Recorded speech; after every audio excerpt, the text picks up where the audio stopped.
Соңғы жылдары адамзат жаңа шындықтың, яғни виртуалды әлемнің белсенді қатысушысына айналды. Кішкентай баладан бастап ересектерге дейін ұялы телефон мен компьютер арқылы күн сайын түрлі ойындарға кіреді. Бұл ойындардың бірі Among Us. Бұл ойын алғашында көңілді достармен бірге ойнауға арналған қарапайым ойын сияқты көрінуі мүмкін. Бірақ тереңірек үңілсек, оның ішінде адамның ішкі дүниесіне, психологиясына, тіпті мораліне әсер ететін сұмдық элементтер бар. Among Us ойыны әртүрлі рөлдерге бөлініп, бірін-бірін алдап, сатқын жасауға негізделген ойын. Бұл ойын танымалдылығы бүкіл әлемге тарады. Бірақ танымал болғаны жақсы деген сөз емес. Бұл видеода біз ойынның артындағы жасырын қауіптерін, адам санасына әсерін және қоғамға тигізетін ықтимал салдарын жан-жақты зерттейміз. Ойынның мәні: сенімсіздік пен алдау. Among Us бір қарағанда көңілді ғарыштық ойын, бірақ оның ережесі қарапайым. Экипаж мүшелері бірге кемені жөндеп жүргенде, олардың ішінде бір немесе бірнеше сатқын болады. Олар қалған адамдарды өлтіріп, өзін әшкере етпеуі керек. Яғни ойынның басты идеясы сатқын болу, өтірік айту, басқаларды алдау. Бірнеше рет осындай сатқын рөліне бола берсең, уақыт өте келе алдауды қалыпты жағдай ретінде қабылдай бастайсың. Бұл ойынның басты сұмдығы. Сенімсіздік адамның ішкі күйін бұзатын ең қауіпті сезімдердің бірі. Бұл ойында әркімнен күдіктенесің, жақынына да сенбейсің. Мұндай атмосфера шынайы өмірде де адамдардың күмәндану мен оқшалануға алып келуі мүмкін. Among Us ойыны негізінен 8-18 жас аралығындағы жастар арасында өте кең тараған.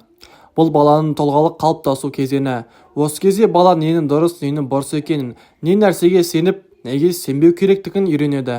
Бірақ бұл ойын алдау мен манипуляцияны үйретеді. Өтірікті тиімді құрал ретінде көрсетеді. Сатқын болу, ақылды болу деген түсінік береді. Агрессия мен ренішке жол ашады. Ойын кезінде бала біреуді өлтіреді. Ойын ішінде. Содан кейін мен емес едім деп өтірік айтады. Бұл жүйелі түрде өтірік айтуға дағдылану. Егер балада моральдық шекара әлі қалыптаспаған болса, бұл болашақ мінез-құлқына әсер етуі мүмкін. Ойындағы графика мультфильмге ұқсайды, яғни жеңіл ойыншық сияқты. Бірақ өлтіру кезінде қан шашырайды, денелер екіге бөлінеді, бас кесіліп кетеді. Бала бұндай зорлық-зомбылық көріністерін қалыпты ойын анимациясы деп қабылдайды. Бұл болашақта нағыз өмірдегі зорлықты да ойын сияқты жеңіл көруге апаруы мүмкін.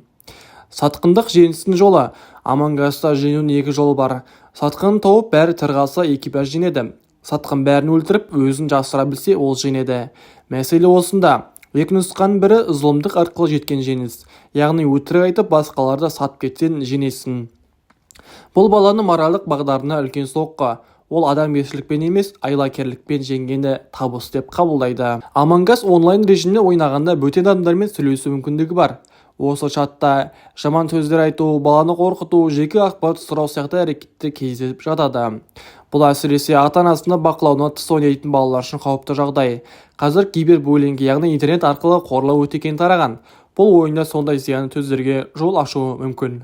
Among Us күлкілі анимация, жеңіл музыка және қызықты сюжетпен жасырылған астары ауыр ойын. Оның басты сұмдықтары: адамдарға сенбеу сезімін қалыптастыру, сатқындық пен өтірікті қалыпты ету, зорлық-зомбылықты ойын түрінде ұсыну, баланың моральдық дамуына кері әсер ету. Әрине, ойынның өзі жаман емес, бірақ онымен қалай қанша уақыт және кіммен ойнайтын маңызды. Бұл ойынды ұзақ уақыт бойы бақылаусыз ойнау баланы ішкі жан дүниесін, көзқарасын, мінезін бұзуы мүмкін.